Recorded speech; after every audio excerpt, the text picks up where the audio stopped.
নক্ষত্রের অবস্থানগুলো এত সূক্ষ্ম, যদি কখনো আপনি আকাশের তারা দেখে থাকেন এবং অ্যাস্ট্রোনমি সম্পর্কে আপনার কোনো সামান্য ধারণাও থেকে থাকে, আপনি বুঝতে পারবেন যে এই মহাবিশ্বে আমাদের আকাশে যে তারাগুলো দেখা যায়, এই তারাগুলোর অবস্থান খুবই সূক্ষ্ম।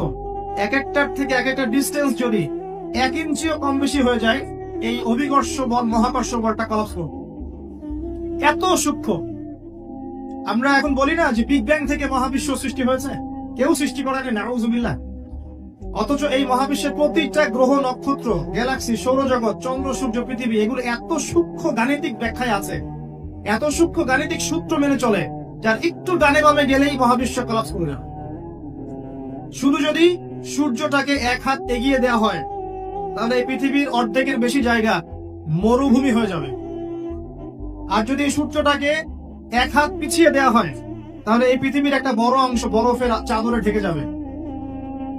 শুধু যদি চাঁদকে একটু এগিয়ে দেওয়া হয়, পৃথিবীর একটা বড় অংশ সমুদ্রের পানিতে ভেসে যাবে।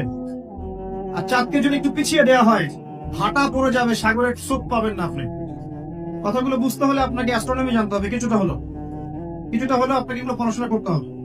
আল্লাহ পাক বলছেন, তারাগুলোর অবস্থানের কসম করছি আমি আল্লাহ। আর তোমরা যদি জানতে যে কসমটা কত বিশাল, অর্থাৎ এটা একটা বিশাল মানের কসম, তারাগুলোর অবস্থানের কসম। এখানে কোরআনের আয়াতকে তারার সাথে তুলনা কেন করা হচ্ছে, একটা বিষয় আছে। আপনি যদি তারাগুলোর অবস্থান স্থল মেলাতে পারেন, আপনি পথ খুঁজে পাবেন।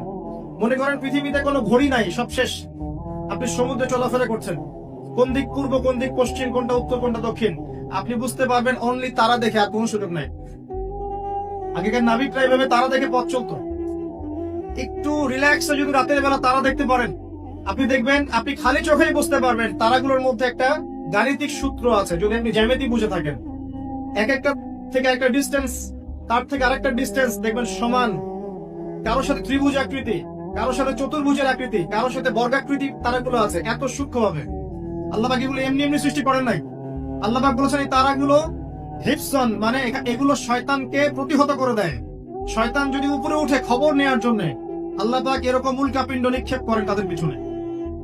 আল্লাহ পাক বলছেন তারাগুলোর অবস্থান স্থিতি তোমাদেরকে পথ দেখাবে, ঠিক যেমন কোরআনের আয়াতগুলো তোমাদেরকে পথ দেখায়।